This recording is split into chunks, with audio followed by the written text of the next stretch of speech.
The price of silence. The village of Oniba sat between two rivers like a secret the world had forgotten. Life here followed the rhythm of the sun, slow, familiar, and unchanging. It was in this village that 17-year-old Abeni lived, hidden behind eyes too old for her age, and a silence that screamed louder than any words ever could. The morning of her wedding began like every other, with the crowing of the village rooster and the rustle of the wind weaving through the palm trees. But for Abeni, today was anything but ordinary. Today, she would become a wife. She sat on a straw mat as Mama Ngozi, the oldest woman in the village, carefully braided her hair. The elderly woman hummed an old Igbo song, her hands gentle but firm, her eyes wise and soft. "You are quiet, Abeni," she said after a while. "Even for a bride." Abeni only nodded. Mama Ngozi smiled, though sadness crept into the corners of her mouth. "Your mother was the same on her wedding day. Strong but silent. She too was married for reasons that weren't hers." Abeni flinched but said nothing. Her wedding dress was simple. A hand-dyed wrapper of deep indigo with white symbols drawn in chalk across the fabric, ancient signs for fertility, strength, and obedience. She wore a veil made of fine white linen, passed down through generations. It smelled of herbs, camwood, and quiet despair. Outside, the village square buzzed with activity. Drummers practiced their rhythms, and young girls rehearsed their dance steps. The women pounded yam in unison, their laughter louder than their joy. Everyone prepared to celebrate a union they knew was not birthed from love. Abeni's groom, Chief Olabod, was 3 times her age. A man of wealth and influence, his compound boasted the largest yam barn and the most cattle in Oniba.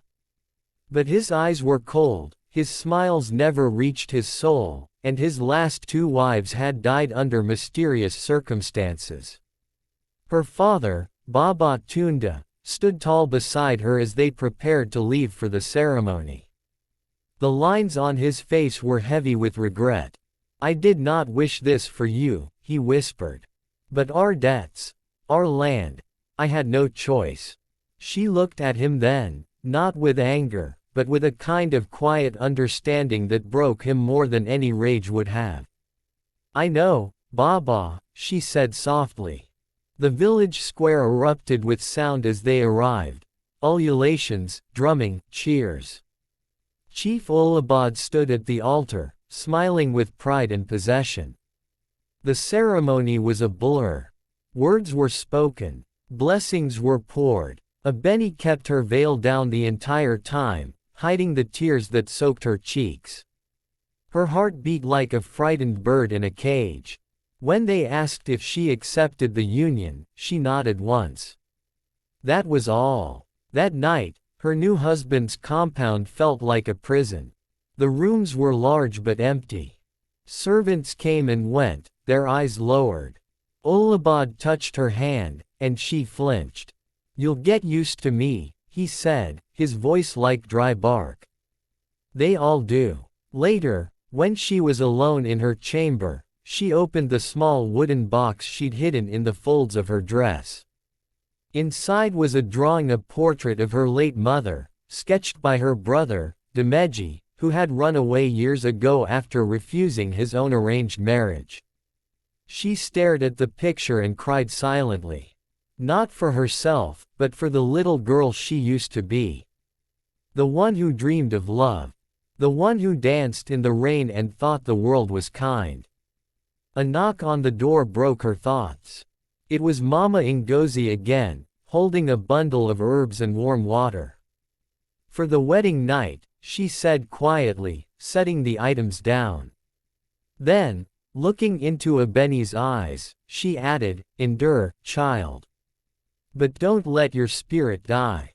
As the old woman left, Abeni sat quietly by the window, watching the moon rise. Somewhere, far beyond the rivers and hills, Demeji might still be alive. Still free. And suddenly, She made a decision, not of rebellion, but of survival. She would not break. Not tonight. Not ever. Her tears fell quietly, soaking the veil that now symbolized not just marriage, but the silent strength of a girl who had no voice, but still held on to hope. The tears beneath her veil. Abeni had counted 40 days since her wedding. 40 nights of silence, 40 mornings of ritual. Her life in Chief Ulabad's compound had become a series of rehearsed actions. Wake, clean, cook, serve, endure. Her spirit remained quiet, buried beneath her obedience. But her heart, though bruised, still listened for whispers of something more. She found moments of escape at the old village well, tucked behind a grove of cassia trees. It was there that women gossiped freely, children played with reckless laughter, and old men came to rest and grumble. Abeni came during the quietest hours, when only the birds and the breeze spoke. One morning, as the sun crept gently through the leaves, Abeni arrived with her clay pot and saw someone unfamiliar. A young man sat by the well, sketching something in a notepad with the focus of a sculptor. His clothes were simple, dusty from travel, and his skin was browned by the road. Their eyes met, and he offered a kind smile. "Good morning," he said. His accent was local, but his voice carried the softness of someone unused to raising it. Abeni nodded cautiously, setting her pot down. She wasn't used to strangers. Especially not kind ones. "I'm looking for a woman named Ngozi," he added, wiping sweat from his brow. "Someone told me she knows the old herbs, and the truth about my mother." Abeni stiffened. Mama Ngozi knew many secrets, but the mention of truth made her curious. "She lives at the edge of the village," Abeni said softly. "Past the palm grove." "Thank you," the man replied. "I'm Ao, by the way." She hesitated. "Abeni." He smiled again and stood, picking up his satchel. "Nice to meet you, Abeni." She watched him walk away, her heart slightly unsettled. He looked familiar. Not his face exactly, but his energy. Like a song she'd once known by heart but hadn't heard in years. Later that day, Abeni visited Mama Ngozi under the pretense of bringing herbs. But she found the old woman deep in conversation with the stranger. Their voices were hushed, intense. "You should not have come back," Mama Ngozi said. "I had to," Ao replied. "She was my mother too. I deserve to know why she died." Abeni's breath caught. That night, her thoughts refused to sleep. Could he be? The next morning, Ao was back at the well. This time, he was drawing again, catching the cassia trees with gentle strokes. She approached cautiously. "Are you looking for someone?" she asked. He looked up. "In a way, yes. I'm looking for my half-sister. Her name is Abeni." The world around her tilted. She stared at him, wide-eyed. "My name is Abeni," she whispered. Silence fell between them like a veil, heavy and trembling. Ao's eyes widened. Slowly, he pulled out a folded piece of paper from his satchel, a pencil sketch of a little girl holding hands with a teenage boy. "I drew this when I left," he said. "You were 12. She took it in shaking hands, and memories flooded her. The night Demeji ran away, the screams, the beatings, the way he had hidden the sketch in her pillow. "Ao," she breathed. "You're my brother." He stepped forward and held her gently. "I came back for you, Abeni. I heard what Baba did. I heard who he gave you to." Tears filled her eyes as she buried her face in his chest. She had been strong for so long. But here, in the arms of her lost brother, she let go. "I thought you were dead," she cried. "I almost was," he replied. "But I survived. And now, I won't leave you again." They sat by the well as the sun rose higher. Abeni told him everything. About the wedding, the nights, the emptiness. Ao listened without judgment, his fists clenched with silent fury. "I'm taking you away from here," he said finally. "You don't belong in that prison." She shook her head. "He won't let me go. Baba won't. Chief Olabad surely won't." Ao looked at her, a fire in his eyes. "Then we'll find a way." For the first time in weeks, Abeni smiled. Not because her problems had vanished, but because she finally wasn't alone. That evening, Ao met secretly with Mama Ngozi. "She can't stay here," he told her. "She'll die inside." The old woman sighed. "I warned her father this would happen. But he was blinded by shame and hunger." She looked at Ao, eyes tired. "If you plan to take her, do it soon." Olabad grows suspicious. Back at the compound, Abeni returned to her room. The sketch of their childhood sat on her bed like a promise. She was no longer just a girl behind a veil. She was a sister, a survivor. And now, maybe, a spark of hope. And hope, once awakened, does not die quietly. Flames before freedom. The village air thickened with heat and tension as Abeni and Ao began to secretly plan her escape. By day, Abeni remained the obedient wife. Soft-spoken, composed, invisible. But by night, she and Ao whispered beneath the cassia trees, mapping out routes, contacts, and the supplies they would need. Ao had a friend in the next town, Lacan, who worked with a women's shelter. He promised safety, medical care, and a new beginning. But the path there was treacherous, and Chief Olabad's eyes were everywhere. One evening, as Abeni swept the compound courtyard, she heard her husband's voice rising in anger. She moved quietly toward the inner room and peeked through a crack in the bamboo door. "He's back, isn't he?" Olabad barked. "The boy who ran. The coward." Baba Tunda stood stiff, his hands trembling slightly. "I haven't seen him. It could be someone else." "You lie poorly, Tunda," Olabad hissed. "If Ao thinks he can return and take what's mine, he will regret it." Abeni's blood ran cold. He knew. That night, she met Ao at the well, her face pale with fear. "He knows. Olabad knows you're back." Ao cursed under his breath. "Then we leave tonight." "But how?" "He's watching everything. There are guards at every entrance." Ao took a deep breath. "We'll create a distraction." The plan was dangerous, almost foolish. But hope, once stirred, does not surrender easily. They waited until the village festival, a yearly celebration in honor of the river spirits. Drums echoed through Oniba, and the scent of pepper soup, roasted plantain, and palm wine filled the air. Every household lit their fire pits and adorned their doors with fresh leaves. It was the perfect cover. While the village danced and chanted, Ao slipped into the compound from the rear, guided by the moonlight and memory. Abeni met him near the yam barn, her bundle packed. Clothes, a small pouch of coins, the childhood sketch, and dried food wrapped in banana leaves. But before they could move, a shout rang out. There, by the barn, guards emerged from the shadows, torches raised. Abeni froze, heart racing. Ao grabbed her hand. "Run!" They darted through the back alley, kicking up dust as angry voices chased them. Just as they reached the edge of the compound, Ao turned and hurled a flaming branch into a nearby haystack. Fire erupted with a hiss, smoke curling into the night. Screams followed. Villagers rushed toward the blaze. The distraction worked, but the cost was rising.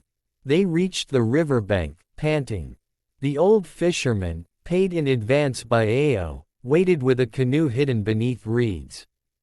"Hurry," he whispered, waving them in. As the canoe glided across the moonlit river, Abeni looked back. The village glowed orange behind them, smoke climbing into the stars like a cry of warning. She turned to Ao, tears on her cheeks. What if they come after us? Let them, he said, wrapping an arm around her. They won't find us. And even if they do, we'll keep running. By dawn, they reached the outskirts of the next town. True to his word, Ao's friend Lacan waited with a van, worn but reliable. She'll be safe with us, he said, nodding at Abeni. They drove for hours, leaving behind red dust, riverbanks, and pain. The shelter was small but filled with warmth. Women with stories like hers, children who had seen too much, and caretakers who wore healing like second skin. Days passed, then weeks. Abeni began to breathe without flinching. She helped in the kitchen, learned how to weave kente cloth, and even started teaching younger girls to read.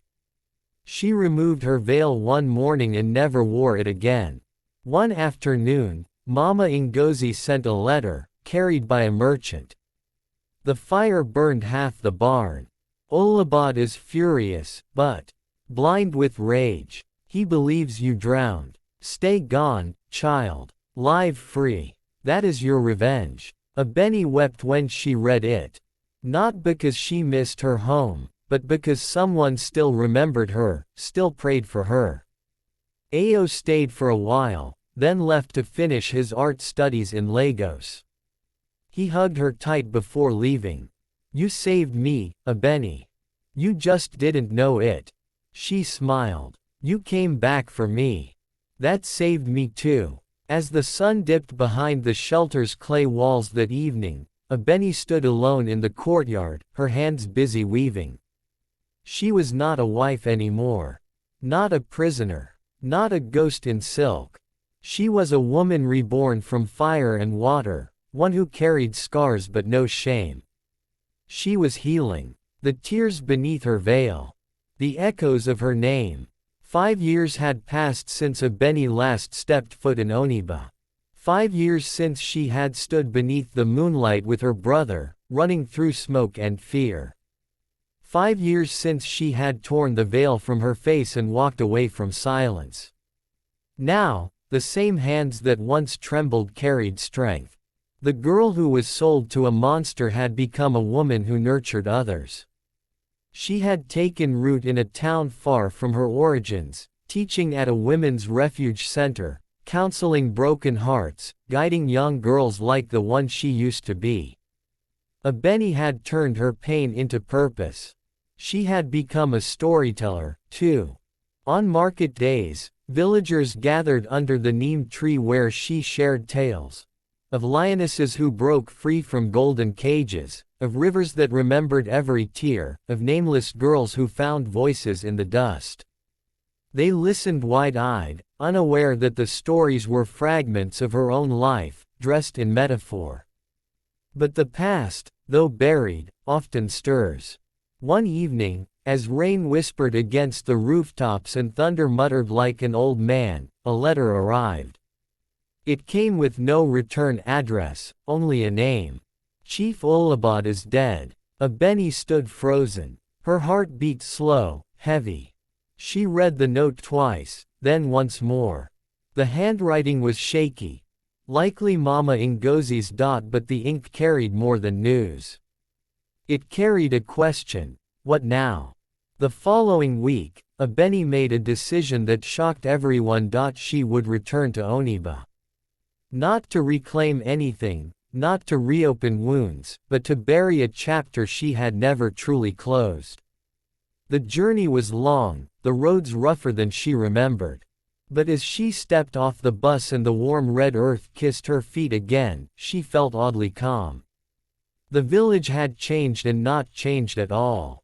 Children ran past her laughing, women pounded yam near the old square, and the well by the cassia trees still stood, though its walls were cracked now, like the memory of her pain. She made her way to Mama Ngozi's hut. The old woman sat by a fire, stirring herbs in a clay pot. When she looked up and saw Abeni, her eyes filled with tears.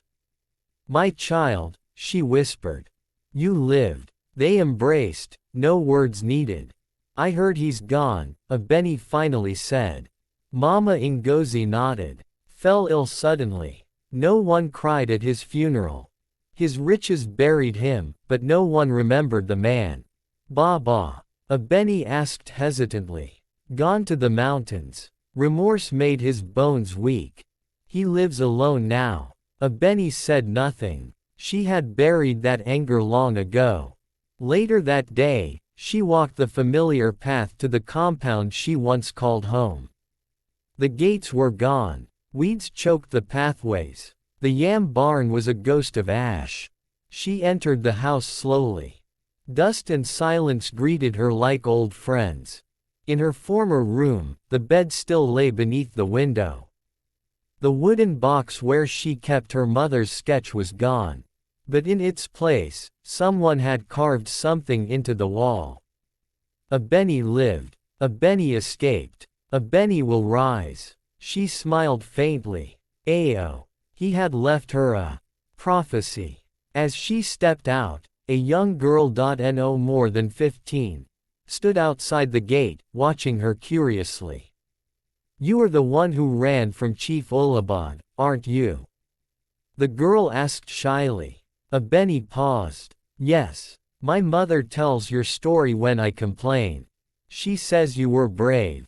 Abeni knelt beside her. Tell her she was brave too, for surviving. And so are you. The girl grinned and ran off.